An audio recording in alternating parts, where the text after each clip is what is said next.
My dad texted, I can't walk you down the aisle. Marissa's event is more important. So I replied, you didn't choose her event. Dad, you chose her. Then my uncle took his place and my wedding went on without him. I stare at my phone, the wedding dress pooling around me like spilled milk. The screen glows with the message that shatters my world. I can't walk you down the aisle. Marissa's event is too important to miss. I'll try for the reception. My father's words blur as tears flood my vision. The bridal suite spins around me. Delicate champagne flutes on the vanity. My veil draped across a chair. Bridesmaids frozen in various stages of preparation. The clock on the wall ticks mercilessly toward the ceremony. No, I whisper, then louder. No, no, no. With a strangled cry, I hurl my phone across the room.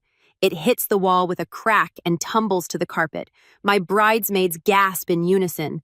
Jessica's mascara wand suspended in midair. Tara's mouth forming a perfect O. Ari, what happened? Tara asks, taking a tentative step toward me. I can't answer. Can't breathe. The room shrinks, walls closing in my chest, tightening until each heartbeat feels like a hammer against my ribs. The diamond engagement ring weighs heavy on my finger, a promise about to be fulfilled while another lies broken. The door swings open and Melanie, our wedding planner, bustles in with her clipboard and perpetual efficiency. 3 hours until we need to line up ladies. She stops abruptly, sensing the tension. What's going on, my father? The words scrape my throat. He's not coming. Not coming. Melanie's professional composure slips momentarily, but the ceremony we planned, everything around him walking you. Well, he's not. My voice sounds foreign to my own ears, brittle and sharp. My sister's event is apparently more important than my wedding day. The words hang in the air, their truth more painful spoken aloud. The memory rises unbidden, standing beside my mother's casket 17 years ago. My 13-year-old hand clutched in my father's as mourners filed past in a blur of black. I'll always be there for the important moments, Ari, he'd promised, his voice rough with grief. You and I, we're a team now. What a beautiful lie that had been. 9 months ago, when Ethan and I had set the date, Dad had seemed genuinely happy. We'd sat at his kitchen table, wedding magazines spread between us, and he'd placed his hand over mine. Nothing would make me prouder than walking you down the aisle, he'd said, eyes crinkling at the corners. For once, I'd believed him. The first warning sign came 3 months before the wedding when Marissa called to announce her career celebration scheduled for the same day. It's just bad timing, Dad had said, during our Sunday dinner, pushing peas around his plate. I'm sure we can work something out. The ceremony is at 4 o'clock, I'd reminded him. Her event isn't until 7. You can easily make both. The drive between venues, he'd hedged, is 45 minutes. I checked.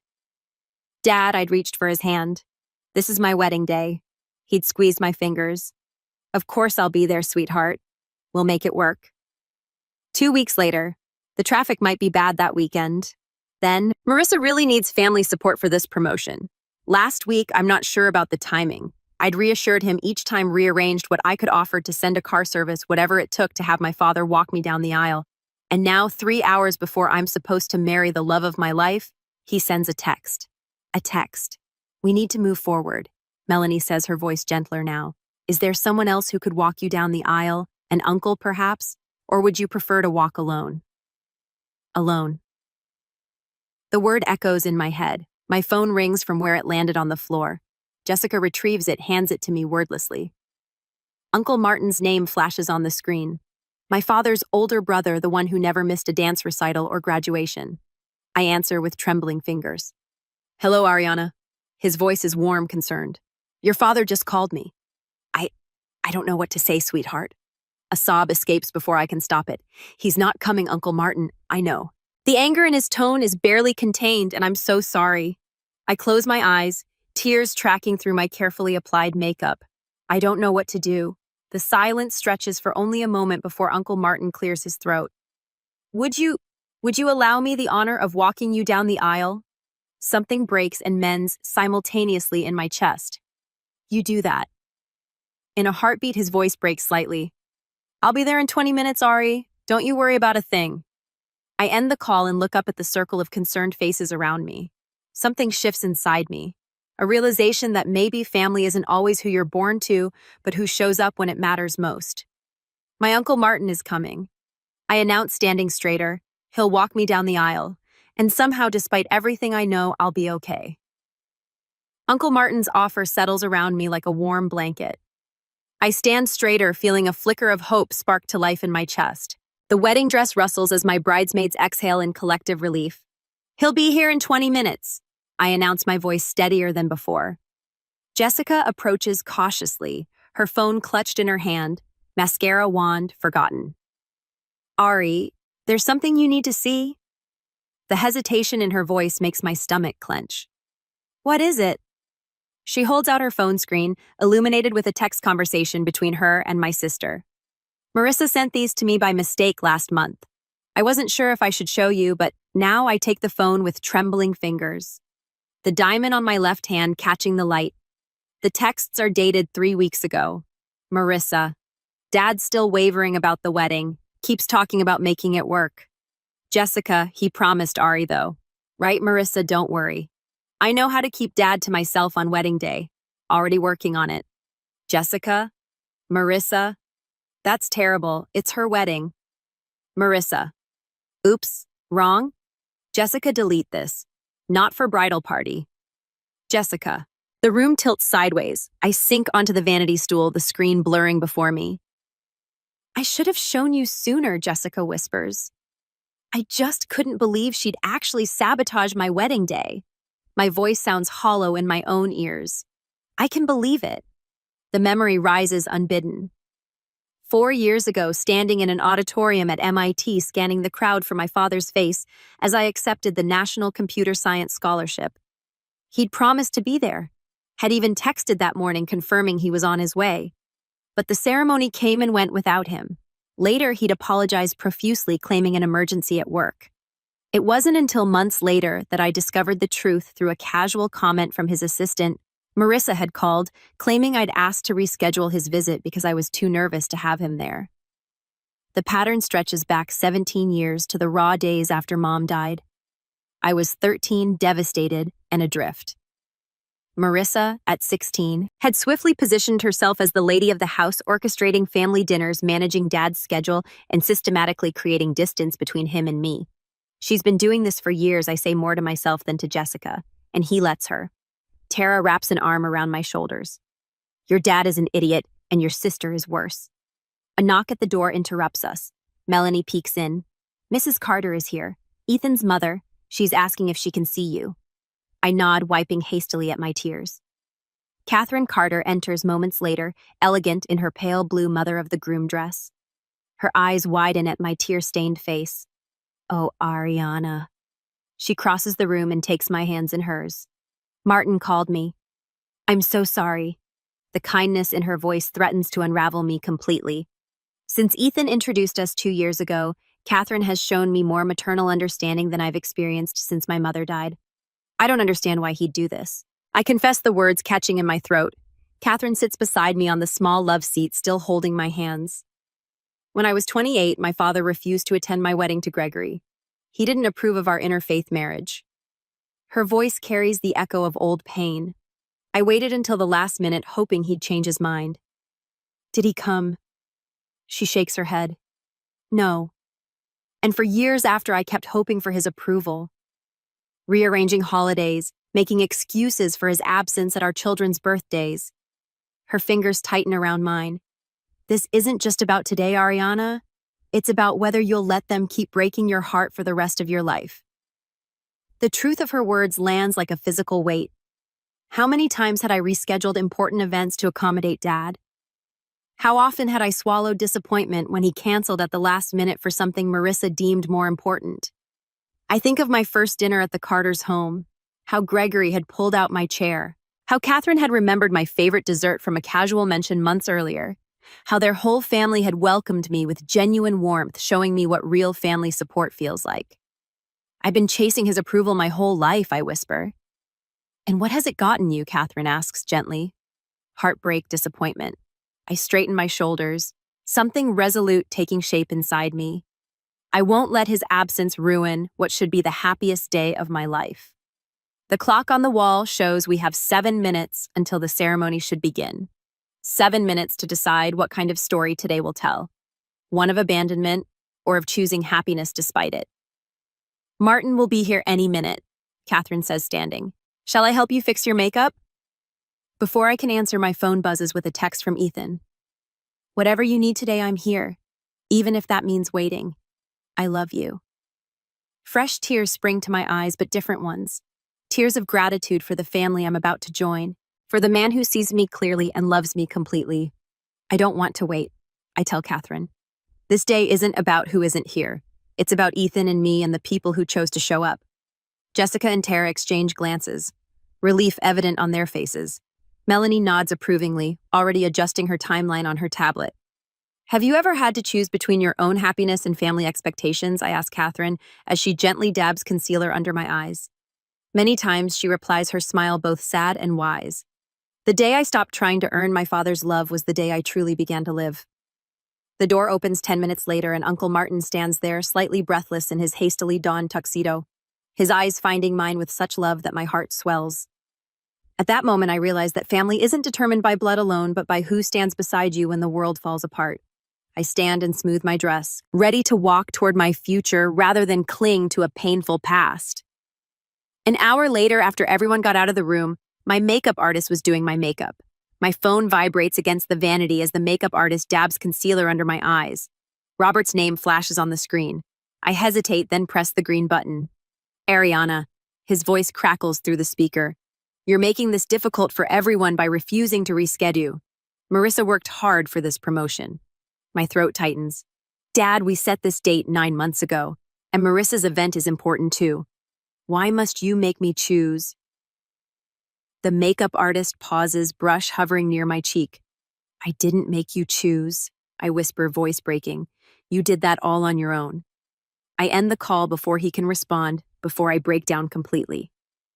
The makeup artist wordlessly hands me a tissue. A soft knock interrupts the tense silence. The door swings open, and Uncle Martin stands there. In his hands, a small velvet box. I smile and nod as approval to enter, and he crosses the room in 3 long strides, enveloping me in a big hug. Look at you, he says, stepping back. Absolutely beautiful. Thank you for everything. I love you. The words feel inadequate for the gratitude swelling inside me. Nothing could have kept me away. I love you too, sweetheart. I love you. His blue eyes crinkle at the corners. I brought something for you. He opens the velvet box, revealing a strand of pearls with a delicate silver clasp. They glow with a warm luster against the black velvet. These belong to my mother, he explains. She wore them at her wedding in 1952. I've kept them safe all these years, waiting for the right moment. My fingers hover over the pearls. Uncle Martin, I couldn't. You can, and you will. His voice is firm but gentle. My mother would have wanted you to have these. Your family, Ariana. Real family. Jessica appears at the door and steps forward. Let me help you put them on. As she fastens the clasp behind my neck, the door opens again. Gregory, Ethan's father, pokes his head in. Martin, I brought that boot you asked for. The 2 men exchange a glance loaded with unspoken understanding. Gregory enters, patting Martin's shoulder before turning to me. Ariana, everything's ready whenever you are. Ethan's as nervous as a cat in a room full of rocking chairs. His attempt at levity brings a small smile to my face. I just need a few minutes with my niece, Martin says. Gregory nods, squeezes my hand, and leaves. My bridesmaid follows his lead, filing out until only Martin and I remain. Ariana, Uncle Martin guides me to sit. I need to tell you something. He perches beside me, hands clasped between his knees. When I graduated college, my father refused to attend the ceremony.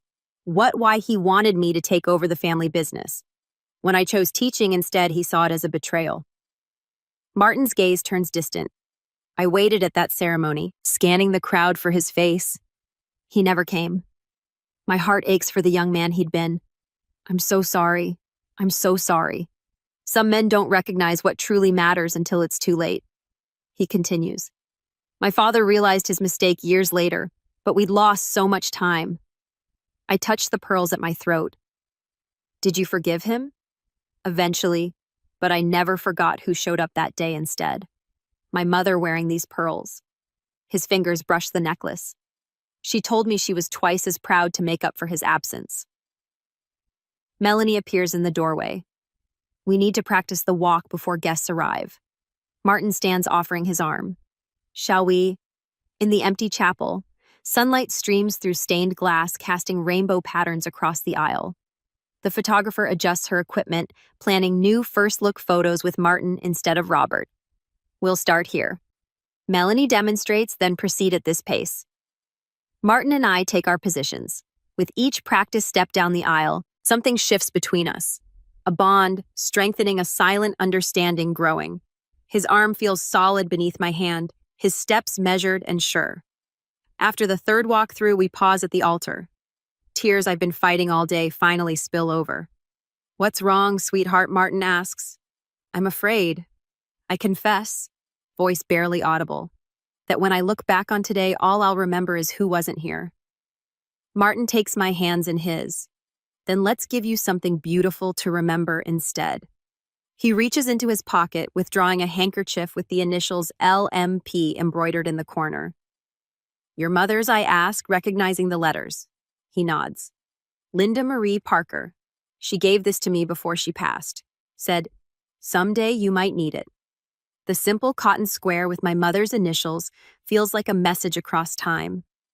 I press it to my cheek, breathing in the faint scent of lavender. Uncle Martin, I don't know how to thank you. You don't need to thank me, Ariana. His voice roughens. Family shows up. That's all there is to it. Behind us, the chapel doors open.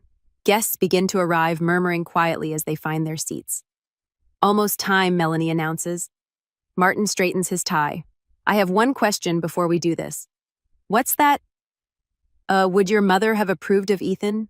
The question catches me off guard, but the answer comes immediately. She would have loved him. Then she's here too, Martin says simply. In these pearls and that handkerchief in your heart, the people who truly love us never really leave. I stand taller, feeling the weight of the pearls against my collarbone, the soft handkerchief tucked into my bodice. I'm ready, I tell him. And for the first time today, I truly am. Martin offers his arm once more. Then let's go make some memories worth keeping. As we take our position behind the closed doors, waiting for the music to begin, I realize something profound. The person who deserves to be called family isn't always the one you're related to. It's the one who shows up when it matters most. 2 hours later, we have finalized the steps, my preparation, everything.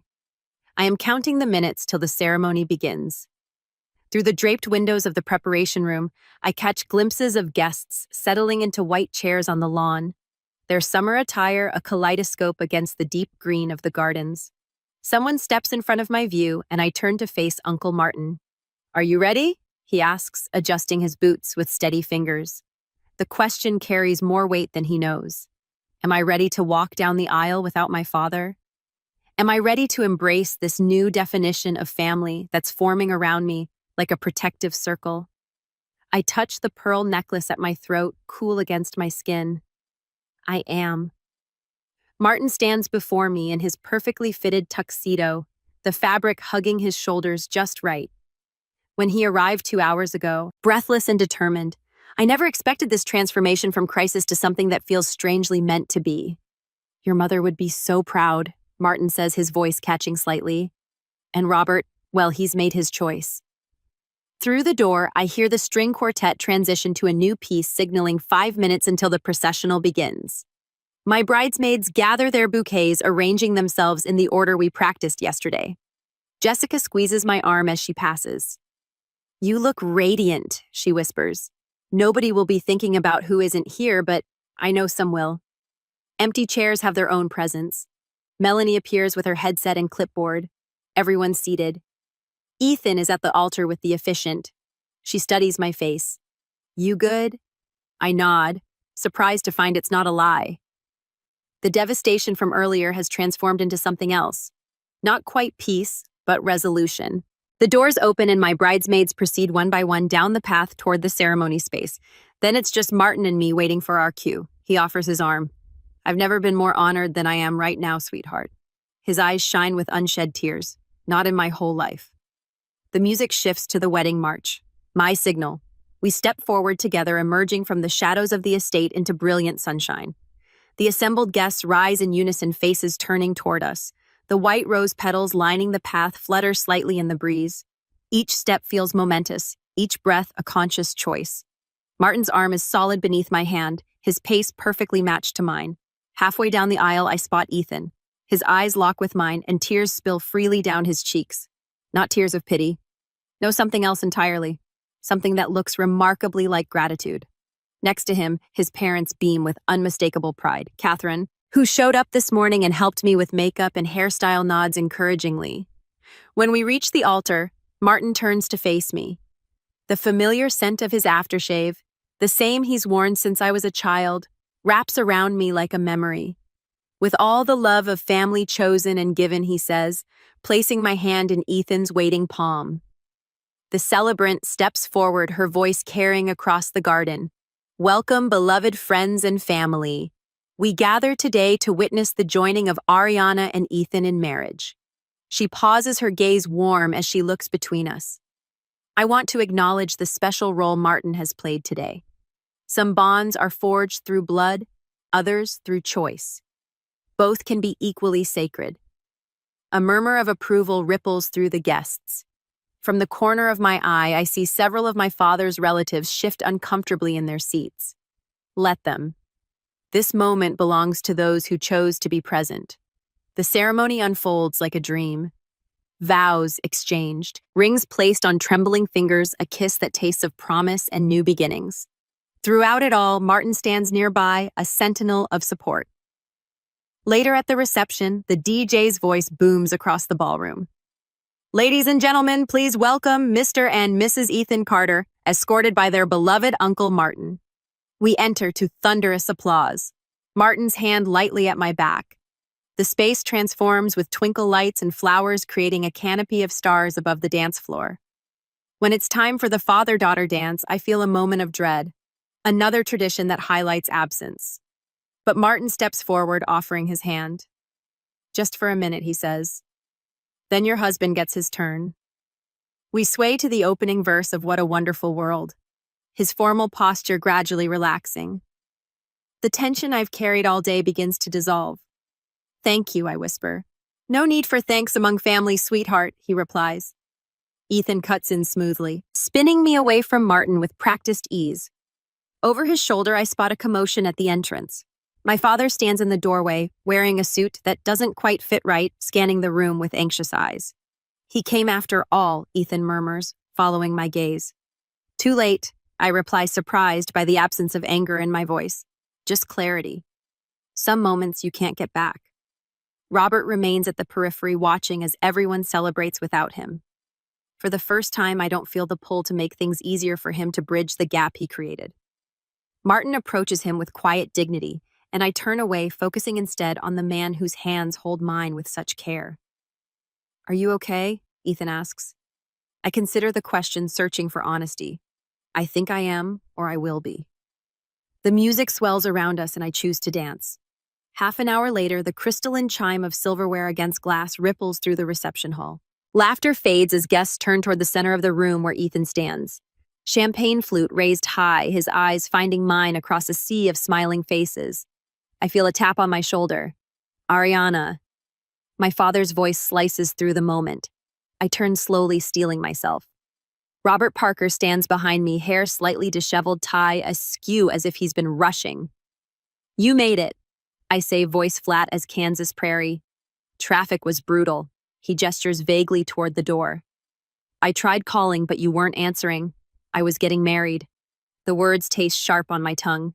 His eyes flick around the reception, taking in the elegant centerpieces, the fairy lights draped from exposed beams, the happiness radiating from every corner of the room.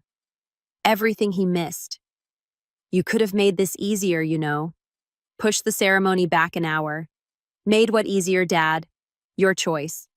Before he can answer, Cousin Daniel appears at my elbow. His typical easygoing manner has vanished, replaced by something harder, more determined. Sorry to interrupt. Daniel says, not sounding sorry at all. He holds his phone out. But I thought you both should see this. The screen shows a group chat with Marissa and several friends. Heading to Murphy's for drinks. Dad skipped Ari's wedding for this, so you better show up. A series of photos follows. Marissa and maybe 15 people at a bar, cocktails raised, smiling broadly. Timestamp 4:30 p.m. Halfway through my ceremony. At first she said 7, but I guess she changed the meeting time to prevent my dad from coming. That's her career event. My voice barely rises above a whisper. Daniel swipes to another screenshot. A text from Marissa to someone named Jen. Dad will have to choose between us. I'll make sure he chooses me. The air leaves my lungs in a rush. Daniel isn't finished. She changed the dates and time of her drinks 3 times. He opens a calendar app showing invitations with different dates. Each adjustment aligning perfectly with our wedding date changes when we had venue issues last month. I look up at my father. The color drains from his face like water down a drain, leaving behind something ashen and hollow. Robert. Uncle Martin approaches champagne in hand. I didn't know you'd made it. My father doesn't acknowledge him. His eyes remain fixed on Daniel's phone on the evidence of his daughter's manipulation. I didn't realize. He begins, then stops. Starts again. Ariana. If I had known you would have what? The question hangs between us like a physical thing. Shown up, kept your promise, been there for once in my life when it actually mattered. Heads turn. Conversations nearby halt. My father notices, straightening his posture. I want to apologize, he announces, voice carrying. Guests shift uncomfortably in their seats. Not here, I say firmly. Not now. But I need to explain. No. The word comes out stronger than I expected, carrying across the sudden quiet. You made your choice 2 weeks ago when you started looking for excuses not to come. Now I'm making mine. Something shifts in the air between us.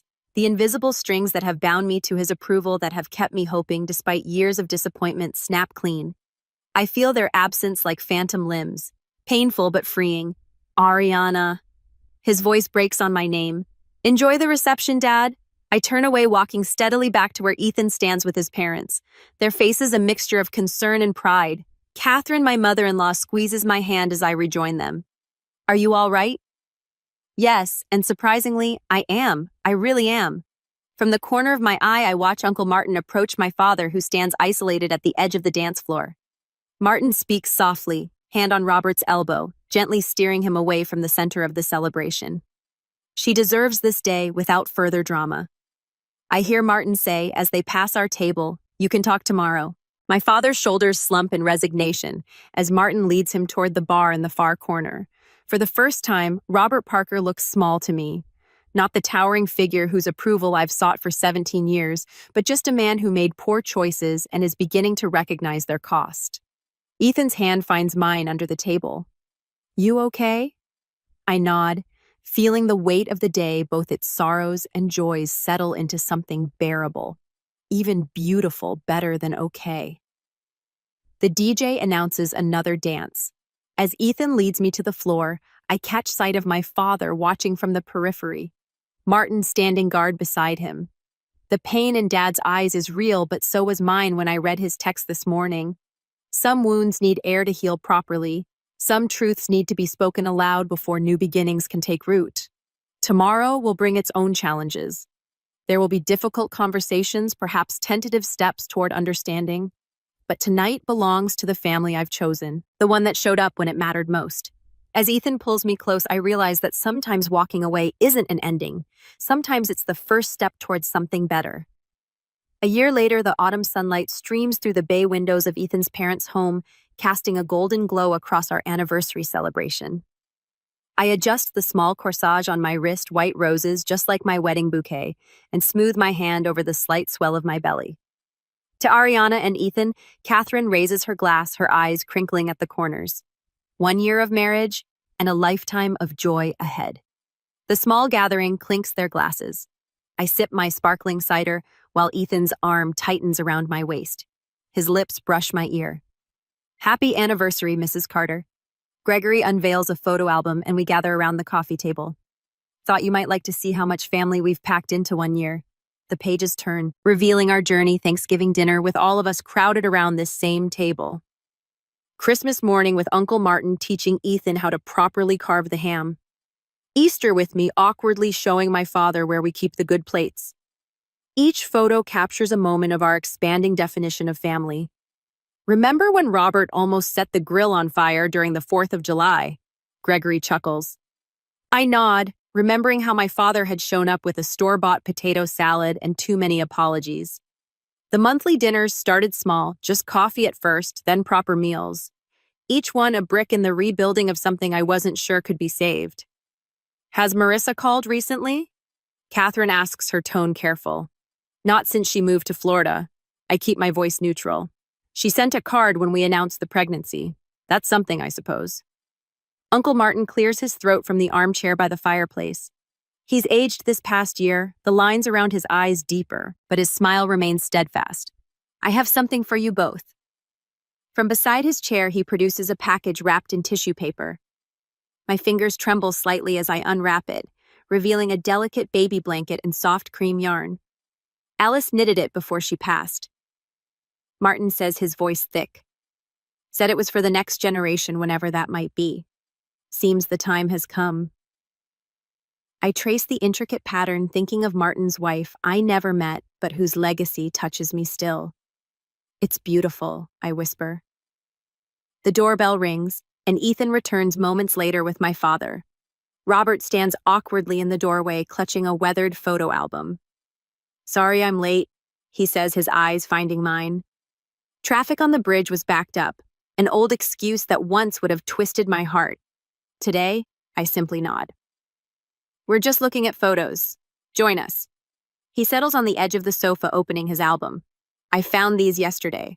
Thought you might want to see them. Inside are photos. I've never seen my mother pregnant with me, her hand resting on her belly, just as mine does now. I'm sorry I wasn't there when it mattered most, he says quietly. I can't change the past, but I'd like to be here for your future, for my granddaughter's future. I don't promise immediate forgiveness, but I take his hand one day at a time.